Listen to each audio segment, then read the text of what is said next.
விஜய்க்கு விசில் சின்னத்தை ஒதுக்கி இருக்காங்க. இந்த விசில் சின்னம் மக்கள் மனசுல கடைசிக்கு ஊதி தான் எடுக்கணும். சாகு வீட்டு அடிக்கிற விசில் அது மாதிரி தான். அது வேற சின்னமே கிடையாது அவருக்கு. கொடுத்துருக்காங்க. கொடுத்த ஒரு 2-3 நாள்லயே வந்து விசில் வந்து ரொம்ப ஃபேமஸாக உலக அளவில் வந்து பேசப்படுது. அது மாதிரி வந்து இதுக்கப்புறம் வந்து எல்லாருமே நாங்கள் இந்த விஜய் கட்சியில் இருக்க எல்லாருமே என்ன பண்ணுவாங்கன்னா விசில் சின்னத்தை அங்கங்கே வரைஞ்சி எல்லா மக்கள் மத்தியில் எடுத்துகிட்டு போய் சேர்க்கறது தான் வந்து இது பண்ணுவாங்க. கண்டிப்பாக வந்து விசில் சின்னம் எல்லார் மனதிலே பதியும். 2026 விசில் சின்னம் தான் ஜீவு டிவி தமிழ் இன்று மக்கள் வாக்கு யாருக்கு என்பதை அறிந்து கொள்வதற்காக வந்திருக்கூடிய பகுதி தாம்பரம் சட்டமன்ற தொகுதி. இந்த தாம்பரம் சட்டமன்ற தொகுதியை பொறுத்த வரைக்கும் இதில் எந்தெந்த பகுதி உள்ளடங்கியிருக்குன்னா தாம்பரம் மாநகராட்சி, மாடம்பாக்கம், செம்பாக்கம், சிட்லப்பாக்கம், சேலையூர், காமராஜபுரம், கிருஷ்ணாநகர், முடிச்சூர், தாம்பரம் சேனட்டோரியம் மற்றும் பெருங்குளத்தூர் போன்ற பகுதியில் உள்ளடக்கிதான் இந்த தாம்பரம் சட்டமன்ற தொகுதி. சென்னையின் நுழைவாயிலாக இருக்கக்கூடிய இந்த தாம்பரம் சட்டமன்ற தொகுதியில இருக்கக்கூடிய முக்கியமான இடங்கள் என்னென்ன பார்த்தீங்கன்னா, முதலாவது தாம்பரம் மெப்ஸ். இந்த தாம்பரம் மெப்ஸ்ல 200க்கும் மேற்பட்ட நிறுவனங்கள் இயங்கிட்டு வருது. அந்த நிறுவனங்கள் மூலியமாக 1000த்திற்கும் மேற்பட்ட தொழிலாளர்கள் பணிபுரிஞ்சிட்டு வராங்க. அடுத்ததா மிக முக்கியமான இடம் பார்த்தீங்கன்னா 2 அரசு துறை நிறுவனங்கள் இருக்கு. ஒன்று பார்த்தீங்கன்னா கோட்டாட்சியர் அலுவலகம், மற்றொன்று ஒருங்கிணைந்த நீதிமன்றம் இயங்கிட்டு இருக்கு. தாம்பரம் சேனட்டோரியத்துல தேசிய சித்த மருத்துவ ஆராய்ச்சி நிலையமும் இயங்கிட்டு இருக்கு. அதன் பிறகு வரலாற்று சிறப்பு மிக்க சென்னை கிறிஸ்தவ கல்லூரி இயங்கிட்டு இருக்கு. அதன் அருகாமையில தாம்பரம் ஏர்போர்ட் ஸ்டேஷன் விமானப்படை தளம் அமைஞ்சிருக்கு. இது போன்ற ஏராளமான பகுதியை கொண்டது தாம்பரம் சட்டமன்ற தொகுதி. இந்த தாம்பரம் சட்டமன்ற தொகுதியில மக்கள் மனசுல எந்த அரசியல் தலைவர் கட்சி இடம் பிடிச்சிருக்கு, வரக்கூடிய சட்டமன்ற தேர்தலில் இங்கு யாருக்கு வெற்றி வாய்ப்பு அதிகமாக இருக்கு என்று மக்கள்கிட்ட கேட்டு தெரிஞ்சுக்க போறோம். வாங்க மக்களை போய் சந்திக்கலாம். வரக்கூடிய 2026 தமிழ்நாட்டுக்கு யார் முதலமைச்சர் வந்தா நல்லா இருக்கும், உங்களோட கருத்து சொல்லுங்க. விஜய் வந்தா நல்லா இருக்கும்னு நினைக்கிறோம். விஜய் ஏன் வந்தா நல்லா இருக்கும்? நிறைய பேர் வந்து அவங்களுக்கு ரசிகராக இருக்காங்க. நானும் ஒரு ரசிகர் தான். கண்டிப்பாக அவங்க வந்து நல்லது செய்வாங்கன்னு தான் நினைக்கிறேன். அவங்க ஒரு ஷேராக சொல்கிறாரு, நான் வந்து எதுவும் லஞ்சம்லாம் வாங்க மாட்டேன் அப்படிங்கிறாரு. அதனால் வாய்ப்பு கொடுத்து பார்க்கலாம். கண்டிப்பாக மாற்றம் வரணும்னு தான் நினைக்கிறோம். அதனால் விஜய் தான் வருவாருன்னு நினைக்கிறேன். விஜய் பொறுத்த வரைக்கும் 30 ஆண்டு காலமாக வந்து சினிமா துறையில் இருந்துட்டாங்க. இப்போ இந்த 2 வருட காலமாக தான் வந்து அரசியல் வந்திருக்காங்க. அரசியல் வந்து மக்கள் பணின்னு எதுவுமே செய்யல. எப்படி அவங்க முதலமைச்சர் தேர்ந்தெடுக்க? எல்லாருமே அப்படி தான். முன்னாடி இருந்த முதலமைச்சர் நம்ம எம்ஜிஆர் ஐயாவாக இருக்கட்டும், நம்ம ஜெயலலிதா அம்மாவாக இருக்கட்டும், எல்லாம் சினிமா துறையிலேருந்து தான் வந்தாங்க. அவங்களும் முன்னாடி ஒன்றும் என்ன செஞ்சுட்டு வரலையே. அவங்களும் எம்ஜிஆரும் அப்படி ஒன்றும் முன்னாடி செஞ்சுருப்பாருன்னு நம்ம சொல்ல முடியாது. அவங்களும் ஜெயலலிதா அம்மாவும் முன்னாடி எல்லாம் வந்த பிறகு தான், இந்த மாதிரி எலெக்ஷனில் அவங்க ஜெயித்த பிறகு தான் மக்களுக்கு நல்லது செய்ய ஆரம்பித்தாங்க. அந்த நம்பிக்கை தான் இவர் மேலேயே நாங்கள் வைக்கிறோம். கண்டிப்பாக அவர் தான் வருவார். யார் முதலமைச்சர் வந்தால் நல்லா இருக்கும், உங்களுடைய கருத்தை சொல்லுங்கள். முதலமைச்சர் ஸ்டாலின் தாங்க ஜி. நம்ம தமிழ்நாடு முதலமைச்சர் தான். ஏன்னா அதுதான் வந்து பாதுகாப்பாக இருக்குது தமிழ்நாட்டுக்கு. பிரச்சனை எதுவும் இல்லாமல் இருக்குது இது வரைக்கும். அப்படியே நிரந்தரமாக இருந்தால் பிரச்சனையே இருக்காது. திமுக தவிர அஇஅதிமுக, பாஜக மற்றும் தாவேக வந்தால் நல்லா இருக்குன்னு சொல்கிறாங்க. இதோட உங்கள் கருத்து? அதாவது இதுக்கப்புறம் திமுக தாங்க தமிழ்நாட்டில். மற்ற கட்சிகளுக்கெல்லாம் வாய்ப்புகள் கம்மி தான். சும்மா வேணால் மீடியாவில் சொல்லிக்கலாம் அவன் இவன்ட்டு. ஆனால் வாய்ப்பு ரொம்ப கம்மி. அமைதியாக இருக்குது, இப்படியே இருக்கட்டும் கடைசி வரைக்கும். உங்களுடைய கருத்தை சொல்லுங்கள். தாம்பரத்தை பொறுத்த வரைக்கும் டிஎம்கேவுக்கு வர்றதுக்கு வாய்ப்பு இருக்குதுன்னு சொல்கிறாங்க. ஆனால் அது எவ்வளோ தூரம் சாத்தியம் தெரியல. இங்கே இந்த கூட்டணி எந்த கூட்டணி வருதுன்னு தெரில. என்டிஏ கூட்டணி வருதா இல்லை டிஎம்கேவே நிற்கிதா இல்லை டிஎம்கேல கூட்டணி கொடுக்குறாங்களா தெரில. ஏன்னா இது ரொம்ப காலமாக இது திமுக கோட்டையாக இருக்குது இந்த தாம்பரம் தொகுதி. அதனால் வேறு ஏன்னா ஆல்டர்னேட்டிவ் வந்தாலும் எது வருது ஜெயிக்கிறதுன்னு நாங்கள் யோசித்து யார் நல்ல வேட்பாளர் யார் இருக்காங்களோ அந்த வேட்பாளருக்கு ஓட்டு போடலான்னு சொல்லிட்டு நிறைய சங்கத்தில் முடிவு பண்ணி வச்சுருக்கிறாங்க. தாம்பரம் சட்டமன்ற தொகுதி பார்த்தீங்கன்னா இதில் என்ன குறைபாடுகள் இருக்குது, என்ன நிறைவேற்றி செஞ்சுருக்காங்க, அதை பற்றி சொல்லுங்கள். அவங்க சொன்னது வாக்குறுதியில் 50% தான் பண்ணியிருக்காங்க. 50%லாம் பண்ணவே இல்லை. இந்த தாம்பரம் மாநகராட்சியை பொறுத்த வரைக்கும் வசூல் மட்டும் பண்ணிடுறாங்க. ஆனால் யாரும் மக்களுக்கு எந்த இதுவும் சரியாக செஞ்சு தர மாட்டுறாங்க. எதை எடுத்தாலும் கம்ப்ளைண்ட் எல்லாம் அதிகாரி கையிலே இருக்குது. அதிகாரிங்க தான் எல்லாத்தையுமே எடுக்கிறாங்களே கண்டி யாரும் அரசியல்வாதி தலையிட்ட கூட செய்ய மாட்டுறாங்க. புதுசாக கட்சி உருவாகுது. இப்போ பார்த்தீங்கன்னா விஜய் அரசியல் வந்து இறங்கியிருக்காரு. அதுக்கப்புறம் வந்து இப்போ எடப்பாடி நிறையா வந்து சலுகைகளை தரன்னு சொல்லியிருக்காங்க. இப்படி இதை பற்றி உங்களோட கருத்து சொல்லுங்கண்ணா. அது எல்லாருமே அப்படி தான் சொல்கிறாங்க. ஆனால் யாரும் சொல்கிறத எதுவும் செய்கிறது கிடையாது. எந்த அரசியல்வாதியும் செய்கிறது கிடையாது. அதனால் ஏதாவது ஒரு மாற்றம் வந்தால் நல்லாயிருக்கும். இல்லை தமிழ்நாட்டுக்கு யார் முதலமைச்சர் வந்தால் நல்லா இருக்கும், உங்களோட கருத்தை சொல்லுங்கள். எடப்பாடி வந்தால் நல்லாயிருக்கும். ஏன் எடப்பாடி வந்தால் நல்லாயிருக்கும்? எடப்பாடி 5 வருஷமாக நல்லா பண்ணியிருந்தாங்க. மறுபடியும் இந்த வருஷம் வந்தால் நல்லா பண்ணுவாங்க. ஆண்டு ஆட்சி இதில் என்ன குறைபாடு இருக்குது? இவங்க குறைபாடுன்றதை விட அவங்க செய்கிற எந்த ஒரு இதுவுமே மேல் மட்டத்துக்கு மட்டும் தான் செய்கிறாங்க, கீழ் மட்டத்துக்கு அந்த அளவுக்கு செய்கிற. மற்றவங்கலாம் வந்து இந்த திமுக ஆட்சி மீண்டும் வந்தால் நல்லா இருக்கும், சிறப்பாக இருக்கும். இப்போ எடப்பாடி மீண்டும் வந்தாக்கா வந்து அவங்க பிஜேபி கூட கூட்டணி வச்சிருக்காங்க, அதனால வந்து யாரும் மக்கள் அந்த அளவுக்கு ஆதரவு தெரிவிக்க மாட்டாங்கன்னு சொல்லிட்டு மக்கள் சொல்றாங்க. இல்லை இல்லை இல்லை, ஏன்னா இதுக்கு முன்னாடி 2021 எலெக்ஷனில் வந்து அவங்க நல்லா ஃபார்ம் பண்ணியிருக்காங்க. அதே ஓட்டு கண்டிப்பாக உங்களுக்கு கிடைக்கும், பிஜேபிக்கு கிடைக்கும். அந்த ஓட்டு இங்கே வந்து கன்வெர்ட் ஆச்சுன்னா கண்டிப்பாக எடப்பாடி முதலமைச்சர் ஆவார். வரக்கூடிய 2026 தமிழ்நாட்டுக்கு யார் முதலமைச்சர் வந்தால் நல்லா இருக்கும் சொல்லிட்டு உங்களோட கருத்து சொல்லுங்க. டிஎம்கே தான். உதயசூரி. உதயசூரி. ஏன் உதயசூரி வந்தால் நல்லா இருக்குன்றீங்க? அவங்க காலங்காலமாக ஆண்டவங்க, வாழ்ந்தவங்க, அதனால நம்ம மக்களை பற்றி தெரியும். அதுக்காக அவருடைய இது வந்தால் நல்லாயிருக்கும். இந்த விஜய் எல்லாம் அரசியல் வந்துருக்காரு, இதோட பற்றி உங்களை கருத்து சொல்லுங்க. அவரை பற்றி கருத்து சொல்கிறதுக்குன்னா சினிமா லெவலில் அவர் ஓகே. மற்றபடி இதுக்கு வரணுன்னா இன்னும் அனுபவம் வரணும், அவருக்கு வந்தால் தான் அதனுடைய இது. டிஎம்கே வந்து நல்ல அனுபவம், காலங்காலமாக இருக்கிறவங்க, அவங்களுடைய இது நல்ல இதில் இருக்குது. அதனால் தமிழ்நாட்டுக்கு யார் முதலமைச்சர் வந்தால் நல்லா இருக்கும் உங்களோட கருத்து சொல்லுங்க. விஜய் வந்தால் நல்லாயிருக்கும் நினைக்கிறேன். 2026 விஜய் வரலாம் நினைக்கிறேன். ஏன்னா கடந்த 50 ஆண்டு காலமாகவே திராவிட கட்சி ரெண்டுமே மாறி மாறி மாறி மாறி தான் ஆண்டுட்டு வராங்க. ஒரு மாற்றம் வந்தால் எப்படி நம்ம வாய்ப்பு மக்கள் கொடுத்தா தான், அவர் வந்தால் தானே என்ன பண்ணுறான்னு தெரியும். வராமையே அவர் என்ன செஞ்சிருவார் சொன்னால் எப்படி? ஒருத்தர் ஒரு வாய்ப்பு கொடுத்தா தானே அவர் என்ன செய்ய போகிறாங்க உங்களுக்கு தெரியும். அது விஜய் வந்தால் நல்லா இருக்கும்னு நினைக்கிறேன். விஜய்க்கு அரசியல் அனுபவம் பத்தலன்னு சொல்லி மக்கள் சொல்றாங்க. விஜய் கிட்ட இருக்கிற தொண்டர்கள் வந்து பாத்தீங்கன்னா எந்த வந்து விஜய்க்கு தலைமை கட்டுப்பட மாட்டேன்னு சொல்றாங்க. அதை பத்தி உனக்கு கருத்து என்ன? அப்படி இல்லை, இப்போ எந்த ஒரு அரசியலும் வந்து வச்சு முதல்ல ஆரம்பிக்க சொல்லும் யாருமே அனுபவமாக வரதில்லை. வந்து களத்தில் இறங்கி பார்த்து அனுபவம் வந்து அனுபவிச்சாதை மட்டும்தான் தெரிய முடியும். மக்கள் வந்து இப்போ இப்படி தானே மாற்றி தான் பேசுவாங்க, அவருக்கு என்ன தெரியும். வந்து இறங்கி வேலை செஞ்சு தானே தெரியும் என்ன விஷயம்னு. வரதுக்கு முன்னாடி தெரியும்னா வந்து இறங்கி தான் பார்க்கட்டுமே, பார்த்து வேலை செஞ்சு தானே தெரியும். அப்போ தான் அவருக்கும் அனுபவம் கிடைக்கும். அடுத்து என்ன பண்ணலாம் அவரும் ஐடியா பண்ணுவார். தமிழ்நாட்டுக்கு யார் முதலமைச்சர் வந்தா நாடு நல்லா இருக்கும் உங்க கருத்து சொல்லுங்கண்ணா. முக ஸ்டாலின். ஏன் முக ஸ்டாலின் வந்தா நல்லா இருக்கும் சொல்லுங்க. எப்படி சொல்றது, ஒரு கட்சி ஒரு கொள்கை கரெக்டான ஒரு மேம்பாட்டு இருக்கு. இப்போ நிறைய ஒரு ஹெல்ப் நடக்குது, அந்த மாதிரி எல்லாமே பண்றாங்க. இப்போ எங்க ஏரியாவில் பார்த்தீங்கன்னா எல்லாமே இருக்கு, எல்லா வசதியும் உண்டு. பஸ்னா திருமலையிலனா பஸ். நிறைய ஊர் சைட்லாம் பார்த்தீங்கன்னா எதுவுமே இல்லை. இந்த உத்தரப்பிரதேஷ் அந்த சைட்லாம் போனாலே ரொம்ப கஷ்டம். நம்மளுக்கு பார்த்தா இவ்வளோ பண்ணி கொடுக்குறாங்க முதலமைச்சர் அப்படின்னா பார்த்துக்கணும். அதுலேயே பெண்கள் நல உதவி திட்டம், இலவச பேருந்து, இந்த மாதிரி நிறைய இருக்குது கொள்கை. ஆனால் இதுவே பார்த்தீங்கன்னா உத்தரப்பிரதேஷ்லாம் போனால் ஒரு ஹாஸ்பிட்டல் உள்ள போனாலே நம்ம இங்கேருந்து நிற்கிறதே அவ்வளோ நேரம் ஆகுது. ஹாஸ்பிட்டல் பார்த்தா எங்கெல்லாம் பக்கத்து இருப்போனாலே ஹாஸ்பிட்டல் அந்த மாதிரி இருக்குது. அங்கே பார்த்தீங்கன்னா ஒரு ஹாஸ்பிட்டல் எப்படின்னா ஃபுல்லாக சேரும் சேதியமாக தான் இருக்கும், அந்த மாதிரி இருக்குது. அதனால தான் முக ஸ்டாலின் இருந்தால் நாடு உருப்படுன்ற. விஜய் வந்து ஜெயிச்சாப்பெல்லாம் என்ன பண்ணுவார், பிஜேபி கூட கூட்டணி வச்சிருவாப்புல, வச்சுட்டு என்ன பண்ணுவார் அது கூட தெரியாது இந்த முட்டா பசங்களுக்கு. விஜய் அண்ணா விஜய் அண்ணா விஜய் அண்ணா விஜய் அண்ணா விஜய் அண்ணா தான் வச்சுக்கிறான்னு தெரில. அப்படி அதை தான் நான் சொல்கிறேன். முக ஸ்டாலின் பார்த்தீங்கன்னா இவ்வளோ கொள்கை பின்னாடி அவ்வளோ இருக்குது. இப்போ இதுவே ஒரு கொள்கையை வச்சுன்னு இன்னொரு வேலையை பார்க்குறாங்கன்னா அது நம்ம டிவிக்கு ஆகாஷ் தான், வேற யாரும் கிடையாது. அவனா யாரா அவங்க கருத்து கணிப்பு உங்களோட கொள்கையை சொல்கிறான்னா விஜய் விஜய் விஜய் இதை தவிர வேற எதுவுமே சொல்ல மாட்டான் அவங்கள பொறுத்த வரைக்கும். அவனுங்களாண்ட போய் கொள்கையை கேட்டாங்க, என்ன கொள்கைனா அதுவா பார்த்தா அப்படியா அப்படின்னு சொல்லிட்டு ஒரு பதில் சொல்லுவானுங்க. பார்த்தீங்கன்னா எதுக்குடா விஜய் பின்னாடி சுற்றுற, விஜய் அண்ணா என்ன விஜய் அண்ணாக்கள் என்ன தான் இருக்குன்னு தெரில. 40 பேரை கேலி பண்ணிட்டாங்க.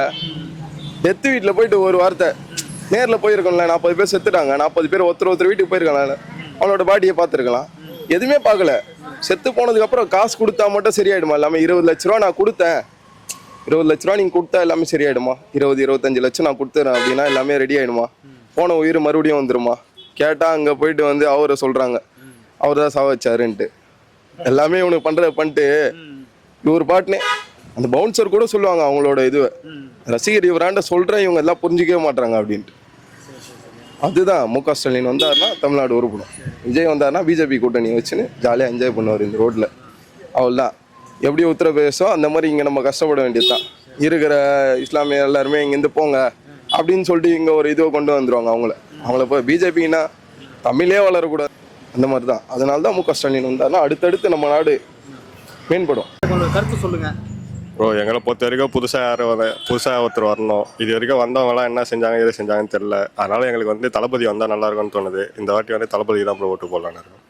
விஜய்னால மக்கள் நிறைய பாதிப்பு அடைஞ்சிருக்காங்க. பொதுவாக கரூர் மாவட்டத்தில் வந்து அவரால் வந்து 41 பேர் பலியாறு சொல்லிட்டு சொல்லியிருக்கிறாங்க. அதை பற்றி உங்களுக்கு கருத்து என்ன? அது வந்து அனுபவம் பத்து, விஜய்க்கு அனுபவம் பத்தலன்றாங்க. அப்படி இல்லை ப்ரோ, அவர் இப்போ தான் புதுசாக வந்திருக்காரு. அதே மாதிரி அந்த ஏற்பாடு எல்லாம் பண்ணது வந்து போலீஸ்கிட்ட பர்மிஷன் வாங்கி எல்லாமே பண்ணது, அந்த டைமிங் முதல் கொண்டு எல்லாமே போலீஸ்கிட்ட கொடுத்தது தான். இப்போ அது கேஸ் வந்து நம்மளுக்கு சுப்ரீம் கோர்ட்டில் நடந்துன்னு இருக்குது. அதை பற்றி நம்ம எதனா சொல்லி அது எதனா பிரச்சனையாக இருக்குது. கேஸ் முடிட்டோம், தளபதி சிபிஐ விசாரணை தான் முடிஞ்சிட்டு வந்திருக்காரு.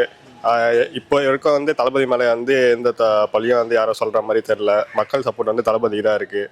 இந்த வாட்டி வந்து தளபதி தான் வந்து அரியணில் உட்காருவார். நீங்கள் வேணால் பாருங்கள், 2026 தளபதி தான்.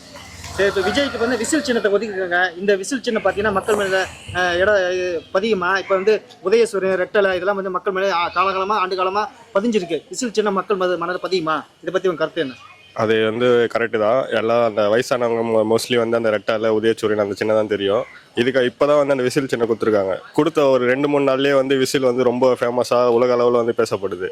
அது மாதிரி வந்து இதுக்கப்புறம் வந்து எல்லாமே நாங்கள் இந்த விஜய் கட்சியில் இருக்க எல்லாருமே என்ன பண்ணுவாங்கன்னா விசில் சின்னத்தை அங்கங்கே வரைஞ்சி எல்லா மக்கள் மத்தியில் எடுத்துன்னு போய் சேர்க்கறதுக்கு தான் வந்து இது பண்ணுவாங்க.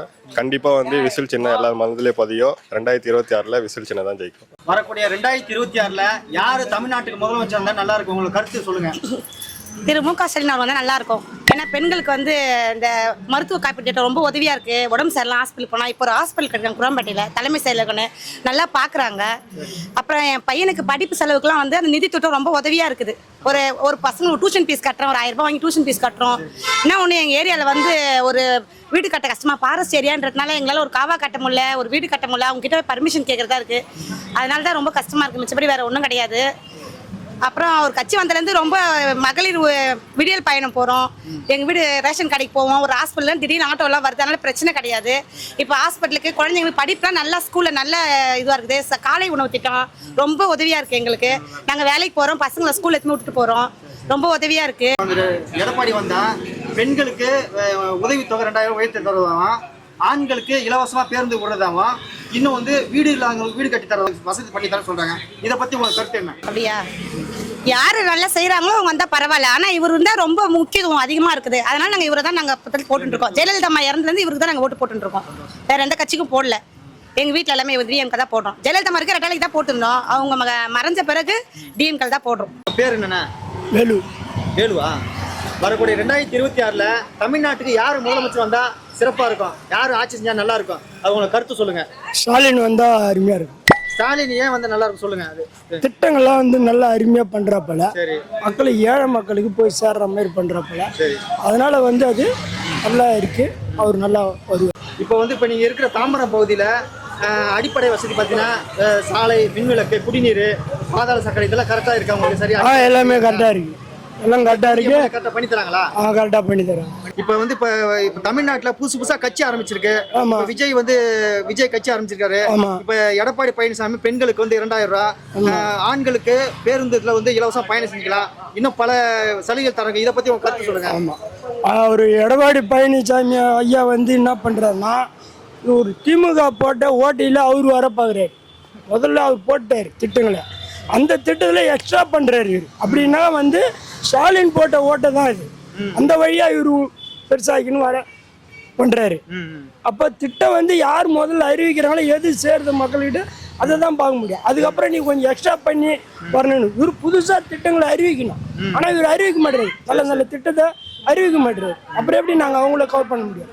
ஸ்டாலின் தான் வந்து பக்காவாக இருக்குது. திட்டங்கள்லாம் கரெக்டாக ஏழை மக்களை போய் சென்று அடியுது. அப்போ அதுதானே பார்க்க முடியும். அந்த பானைக்குள்ள ஒரு ஓட்டை இருக்குன்னா அது அவர் போட்ட ஓட்டை. அப்போ இவர் வந்து எக்ஸ்ட்ரா அதை இது பண்ணி வர பார்க்குறாரு. எக்ஸ்ட்ரா நான் 2000 கொடுக்குறேன், ஒரு 1000 ரூபா தரேன்னா நான் 2000 தரேன். அது தப்பு இல்லையா? அப்படி பண்ணக்கூடாது. நீங்கள் புதுசாக திட்டம் போடுங்க, அதை விட நல்ல திட்டமாக போடுங்க. நீங்கள் அந்த திட்டத்திலேயே கொஞ்சம் எக்ஸ்ட்ரா பண்ணுறேன்னா அது திட்டம் கிடையாது. அப்போ உங்களுக்கு ஒரு ஆள் வந்து சொல்லணும். உங்களுக்கா ஒரு ஐடியா இல்லை, அப்போ நாங்கள் வந்து அவருக்கு பண்ண முடியாது. அப்போ ஷாலினி தான் நாங்கள் பண்ண முடியும். விஜய் வந்து அவர் புதுசாக வந்திருக்காரு, அவருக்கு அனுபவம் ஓணும். ஸ்ட்ரெயிட்டாக வந்து ஓட்டிட முடியாது, அனுபவம் ஓணும். ஆமாம், இப்போ கரூரில் 41 பேர் வந்து உயிரை இழந்தாங்க.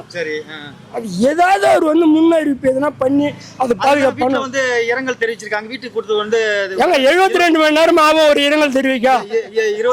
இல்லை, ஒரு ஆகி போச்சு பட்டுன்னு உங்களுடைய பவரில் நீங்கள் எங்கே வேணாலும் ஓட்டலாங்க, தங்கலாம், டக்குன்னு ப்ரெஸ் மீட்டை கூட்டலாம். அதுக்கு பதில் வந்து கரெக்டாக சொல்லலாம். இந்த மக்களுக்கு நான் இதை செய்வேன், எதானாலும் ஆச்சு அது அப்புறம் பார்ப்போம், விசாரணை வரும், யார் உண்மை பொய் யார் பண்ணாங்க அப்படின்றது வரும். ஆனால் அதுக்கு முன்னாடி இந்த மக்களுக்கு நான் வந்து குடும்பத்துக்கு 42 குடும்பத்துக்கு நான் இதை செய்வேன்னு சொல்லிட்டு உடனே நீ பண்ணியிருக்கணும்ல.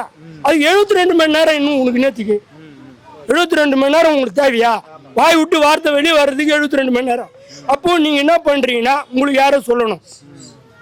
அப்போ அதை கேட்டு நம்ம வந்து செயல்படணும் சொல்லணும் அப்படின்னு. அப்போ உங்களுக்கு இந்த மீட்டிங்கே கரெக்டாக வந்து உங்களுக்கு பண்ணுறதுக்கு ஐடியா இல்லைன்னா நாட்டை எப்படி நீங்கள் வந்து பண்ண முடியும்? கிடையாது. இப்போ ஸ்டாலின்லாம் வந்து அப்படி கிடையாது. வாழாடி வாழ வராங்க, அந்த அனுபவத்தில் வராங்க, புரியுதுங்களா? அவங்களுக்கு வந்து அந்த அனுபவம் இருக்குது, கரெக்டாக பண்ணுறாங்க, கரெக்டாக செய்கிறாங்க. இல்லையா அவர் வந்து நடத்துறாரா நடத்தலான்றது கூட ரெண்டாவது விஷயம். அதில் இருக்கிறவங்களும் அந்த தற்கூரி பசங்களாக இருக்கிறாங்க. ஓடுற பாம்பை எட்டி மெர்றானா மெரிச்சிருவான், அது கச்சா விஷம் ஏறுமேன்றதுலாம் யோசிச்சு. அப்போ அப்படிப்பட்ட புள்ளிகளை வச்சுன்னு நீங்கள் என்ன பண்ணுவீங்க? பார்த்தீங்களா நீ கரூர் மேடில் எங்கே ஏறினாங்கன்ட்டு குரங்கு மாதிரி எப்படி ஏறுறானுங்க பேர், அப்படிலாம் ஏறுவாங்க. அப்படி ஏறக்கூடாது. அப்போ நீங்கள் என்ன சொல்லணும்? முதல்ல தம்பி நீங்களே இறங்கிடுங்க, நான் இப்போ பேச மாட்டேன், நான் வரமாட்டேன் உங்கள் முன்னாடி, இப்படி நீ ஒரு அறிவிப்பு போடணும். போட்டுருந்தா அவனுக்கு ஏறிக்க மாட்டாங்க, இவ்வளோ நெரிச்சல் ஆகிருக்காது. இதெல்லாம் வந்து அவருக்கு அந்த இது வந்து இல்லை. அப்போ அவருக்கு வந்து அனுபவம் 4 மேடு பள்ளம் ஏறி இறங்கணும், அப்போ தான் அவருக்கு அந்த இது தெரியும். அப்போ இப்படி தான் போகணும் பொழுது, இங்கே தான் பள்ளம் இருக்குது, அங்கே தான் மேடு இருக்குது, இப்படி தான் போகணுன்னு அந்த ஐடியா வரும். ஸ்ட்ரெயிட்டாக வந்துட முடியும். யார் முதலமைச்சர் வந்தால் தமிழ்நாட்டுக்கு நல்லா இருக்கும்? விஜய் வந்தால் நல்லா இருக்கும்னு நினைக்கிறோம். இந்த ஆட்சி நல்லா தான் இருக்குது, நல்லா இல்லைலாம் சொல்லலை நாங்கள். ஆனால் இருந்தாலும் அவர் வந்தால் எப்படி மாறுதா இல்லை விலைவாசிலாம் எப்படி இருக்குது என்ன அப்படின்னு பார்க்கலாம். ஆனால் ஓட்டு விஜய்க்கு தான். ஆனால் தமிழ்நாட்டுக்கு யார் முதலமைச்சர் வந்தால் நல்லா இருக்கும்? உங்களோட கருத்து சொல்லுங்கள். எடப்பாடி போய் இப்போதைக்கு கட்சிக்கு வந்து திமுக தான் வர முடியும். நான் கட்சிக்காக சொல்ல, இவன் வந்து அவனு வழி கிடையாது. இருக்கிறது உண்மை சொல்கிறான். போய் திமுக அண்ணாதிமுக பாருங்கள், தினகரன் வந்து சேர்ந்துட்டார், ராமதாஸ் வந்துட்டார், எல்லாமே திட்டினவங்க. இவர் திட்டினவங்க, எடப்பாடி திட்டினவங்க. இப்போ கிடையாது பங்காளின்றான். யார் பங்காளி? சேலத்துக்கார் அவர், இவர் தேவர். கிடையாது பங்காளி. எப்படி பங்காளி ஆகும்? முறை வேணும் இல்லை, எடுத்தோடனே பங்காளி. ஒரு தேவர்னா பங்காளி. ராமதாஸ் நாய்க்கர் இதெல்லாம் வந்து இதுவாக பேசலை, பொதுவாக பேசுகிறேன். இவங்க அவர் திட்டுறது இவர் திட்டுறது கிட்ட வந்த போய் நாங்கள் எல்லாம் ஒன்று தான், அது அப்போ பேசிப்போம். அது எப்படி? அது அரசியல். ஆனால் அரசியல் கூட வந்துடணும், அதான் நோக்கமே அவங்களுக்கு வழிய. யார் வந்து போனால் சரி, மக்களை பற்றி கவனிக்கிறதே கிடையாது. நம்ம ஒரு ஆட்சிக்கு வரணும், உட்காரணும், அவ்வளோதான். ஓட்டு வாங்கிட்ட பிறகு அவங்க போயிடுவாங்க, நம்ம தான் ஏமாதி சபைக்கு கிடக்கணும். விசில் சின்னத்தை ஒதுக்கி இருக்கிறாங்க, இந்த விசில் சின்ன மக்கள் மனசில் கடைசி வரைக்கும் ஊதி தான் கிடக்கணும். சாகு வீட்டில் அடிக்கிற விசில் எஃப்சி விசில் அது மாதிரி தான். அது வேறு சின்னமே கிடையாது அவருக்கு. சொல்லுங்கள், பசங்க அடிக்கிற சின்ன பசங்க தான் விசில் அடிக்குது, சாக உடனே விசில் அடிக்கிறாங்க, கல்யாணத்துல விசில் அடிக்கிறாங்க. இவர் விசில் வச்சு எங்கே அடிக்கிறது? ஒரு பெரிய ஒரு சிஎம் வந்து விசில் அடிச்சு நிற்க முடியுமா? ஒரு எவ்வளோ பெரிய சின்னம்லாம் இருக்குது, அந்த சின்னதை வாங்க வேண்டியதானே? உனக்கு அதுவே ஒரு இது இல்லை, அப்புறம் எங்கே நீங்களாம் அரசுக்கு வந்து என்ன பண்ண போகிற? சொல்லுங்கள். விசில்லாம் ஒரு சின்னம்மா. இப்போ மாம்பழன்றாங்க, ரைட், ஓகே. இப்போ ரெட்டலைன்றாங்க, ஓகே. உதயசூரியன்றாங்க, ஒரு ஓகே. இப்போ டார்ச் லைட்டு சொல்கிறாங்க, அதெல்லாம் ஓகே. விசில்ன்றது என்னது? ஒன்றுமே இல்லையே. அதெல்லாம் சின்னமே கிடையாது. வேறு சின்ன சொன்னால் பரவாயில்ல, இந்த யானை சின்னம் இருக்குது, அதெல்லாம் வந்து ஃபேமஸானது. முதல்ல விஜயோடைய அம்மா அப்பா வீட்டில் வந்து முதல்ல அவர் இப்போ ஒத்திமை இருக்கிறாங்களா அதை பாருங்கள். அப்பாமே ஒதுக்கிட்டு இவர் பாரு சும்மா கட்சிக்கு வந்துட்டார். முதல்ல அவங்க வீடு குடும்பம் பார்த்தா தான் எங்கள் குடும்பத்தை அவர் பார்க்க முடியும். அவரே அங்கே சரியில்லும் போது எங்கள் குடும்பத்தை எப்படி பார்ப்பார்? அவர் ஏதோ படத்தில் நினைக்கிறாரு, வந்துக்கிறாரு, அவ்வளோதான். அவர் பின்னாடி பேக்ரவுண்டு பணம் வருது செய்கிறார். இவருடைய பணம் ஒன்றும் கிடையாது. எவனை கொடுக்குறான், இவர் ஆடுறாரு. இவர் பொம்பரம் கயிறு அங்கே இருக்குது, சுற்றி விடுறாரு, இவர் சுற்றுறாரு, அவ்வளோதான். வேற ஒன்று. அதாவது இப்போ இருக்க முதலமைச்சர் எல்லாமே வந்து அனுபவசாலிங்க. இப்போ புதுசாக வந்து யாரும் வந்து இப்போதைக்கு வருவாங்க போகிறாங்க, அந்த அனுபவம் வேணும். அனுபவம் இல்லாட்டி எதுவுமே செய்ய முடியாது. எத்தமாக கௌத்தமாக சொல்லிலாம் சிஎம் ஆக முடியாது. எல்லாமே இருக்கிற கட்சி எல்லாமே ராமதாஸும் சரி, விஜயகாந்தும் சரி, எல்லாமே வந்து கட்சியில் வந்து அனுபவிச்சு மக்களை புரிஞ்சு தான் வந்து நிற்கிறாங்க.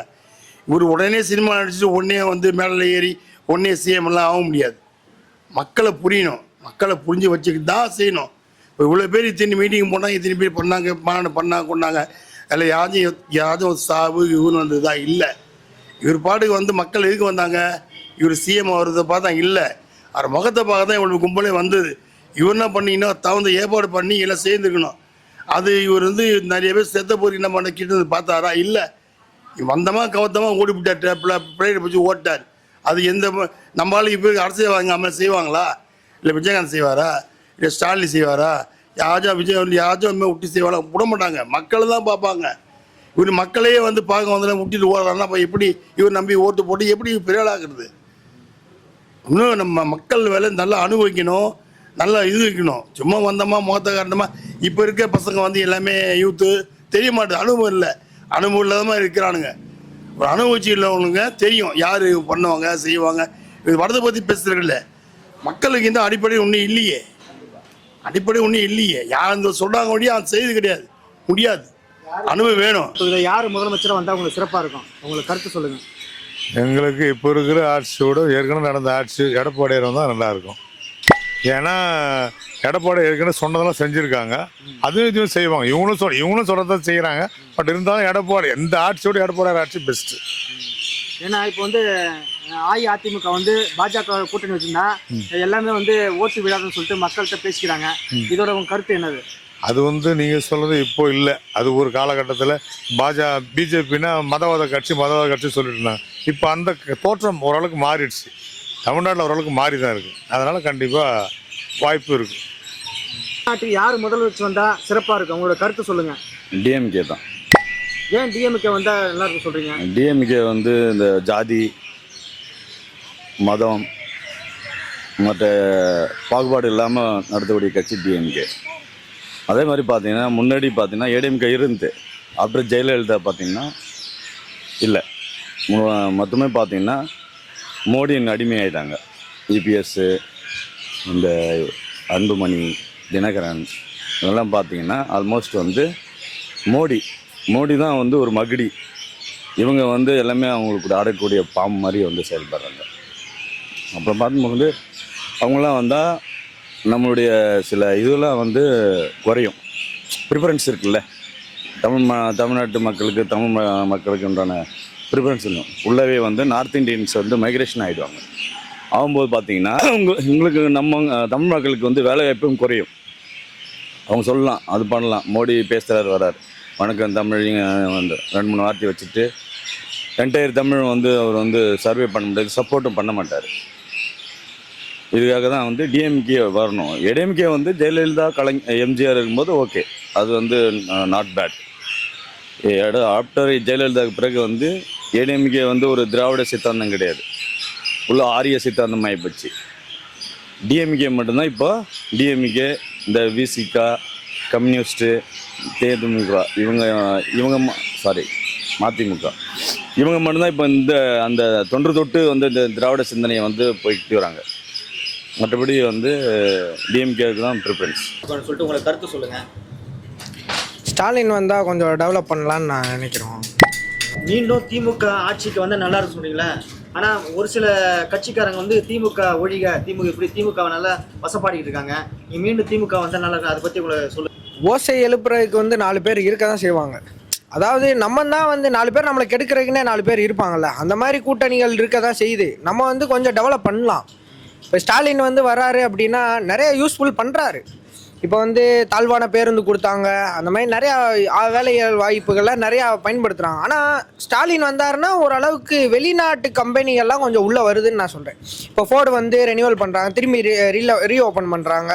நிசான் வந்து திரும்பி ரீஓப்பன் பண்ணுது. இப்போ நிசான் வந்து லேட்டஸ்ட்டாக நேற்று கூட ஒரு வண்டி லான்ச் பண்ணாங்க. அதுமாதிரி மகேந்திரா வந்து நிறையா வண்டி டெவலப் பண்ணுறாங்க. அது போக பார்த்திங்கன்னா நிறையா ட்ரெயின் வசதிகள் வந்து நம்ம நாட்டுக்கு வாங்கி கொடுக்குறாங்க. வழித்தடங்கள் இல்லாத இடத்துக்கு வந்து புதுசாக வழித்தடம் வாங்கி தராங்க. அந்த மாதிரி வந்து நிறையா வந்து தவறுகளும் நடந்தாலும் சரி, ஆனால் ஸ்டாலின் வந்து ஒரு சில இடத்துக்கெல்லாம் வந்து நிறையா மக்கள்களுக்கு வந்து வேலை வாய்ப்புகள் வந்து நிறையா தர்றாங்க. அதே மாதிரி மதிய உணவகம் இருந்தது, அம்மா காலத்துலேயே அது இருந்தது, காமராஜர் காலத்துலேயும் இருந்தது அது. ஆனால் இப்போ என்ன பண்ணால் காலை உணவு திட்டத்தை வந்து புதுசாக வந்திருக்காங்க. அப்போ வந்து காலை உணவு திட்டம் வந்து காலையில் வீட்டில் வந்து வேலைக்கு போகிறவங்களாம் வந்து அவசரமாக செஞ்சு கொடுப்பாங்க. பிள்ளைய வந்து சாப்பிடாம வரும், அந்த நேரத்தில் சாப்பாடு வந்து காலையில் கொடுக்குறாங்க. அப்போ பிள்ளைய கொஞ்சம் சாப்பிட்டுக்கலாம், கொஞ்சம் ஆரோக்கியமாக இருக்கலாம். அதுமாதிரி கல்வி திட்டங்கள்லாம் நல்லா டெவலப் பண்ணியிருக்காங்க. இன்னும் நிறையா டெவலப் பண்ணணும்னு நாங்கள் எதிர்பார்க்குறோம். ஸ்டாலின் வந்தால் என்ன டெவலப்மெண்ட் பண்ணுவார் சொல்லுங்கள். இப்போ வந்து ஆமாம் முதலமைச்சர் ஆகணும்னு சொல்லிட்டு ஆசைப்படுறாங்க. அவங்களுக்கு புதுசாக வரணும் வாய்ப்பு கொடுக்கலாமா? அவங்க வந்து ரசிகர்கள்லாம் வந்து ஆதரவாளர்களாக இருக்காங்க. அந்த அளவுக்கு வந்து அவங்களுக்கு உள்ள எப்படி அரசியல் எப்படி பண்ணணும், என்ன பண்ணணும், மக்களை எந்த மாதிரி வழி நடத்தி கொண்டு போகணும் அப்படின்னு அவங்களுக்கு தெரியாது. அதே மாதிரி அவங்களுக்கு தெரிஞ்சாலுமே ஒரு சில பேர் வந்து அறிவானவங்களும் உள்ளே இருக்காங்க, டேலண்டானவங்களும் உள்ளே இருக்காங்க. அதை வச்சு கொஞ்சம் வேணால் அவங்க வழி நடத்தலாம். ஆனால் 2026 வந்து கொஞ்சம் கஷ்டம்தான், வர்றது ரொம்பவே கஷ்டம்தான். அது யார் சிறப்பாளர் சொல்லிட்டு உங்களை கருத்து சொல்லுங்கள். வரக்கூடிய எலெக்ஷனில் பல நபர்கள் போட்டிடுறாங்க. இதில் நிறைய பேர் நான் முதல்வர் அவர்னு விரும்பப்படுறாங்க. நான் பொதுவாக வந்து மக்களுக்கு சிறந்த ஆட்சி எது அப்படின்னு பார்த்தோம்னா எல்லா மக்களுக்கும் உரிமைகளை சரியாக பகிர்ந்தளிக்கக்கூடியவன் தான் நல்லா இருக்கும் அப்படிங்கிறது நம்முடைய கருத்து. அந்த அடிப்படையில் இப்போ கடந்த கால ஆட்சிகளை வச்சு பார்க்குறப்ப இப்போ ஏடிஎம்கே வந்திருக்குது, டிஎம்கே வந்திருக்குது, இப்போ புதுசாக பிஜேபிக்காரங்க அவங்களும் வந்துட்டு என்ன செய்கிறாங்க, நாங்கள் அதை செய்கிறோங்கிறாங்க. நம்ம வந்து ஒரு ஓட்டு போடுறதுக்கு முன்னாடி கடந்த காலத்தில் இவங்க என்ன செஞ்சாங்க அப்படிங்கிறத வச்சு பார்க்குறப்ப இப்போதைக்கு டிஎம்கேக்காரங்க நிறையா பல மக்களுக்கு எல்லா மக்களுக்குமான ஒரு உரிமை குரலாக அவங்க கொடுத்துட்ருக்குறாங்க. இந்துக்களையும் விடுறதில்ல, முஸ்லீம்களையும் விடுறதில்ல, கிறிஸ்துவர்களுக்கும் என்ன செய்கிறாங்க. அதே மாதிரி அரசியல் அப்படிங்கிறது பொதுவாக எல்லா மக்களுக்குமானதாக இருக்கணும்.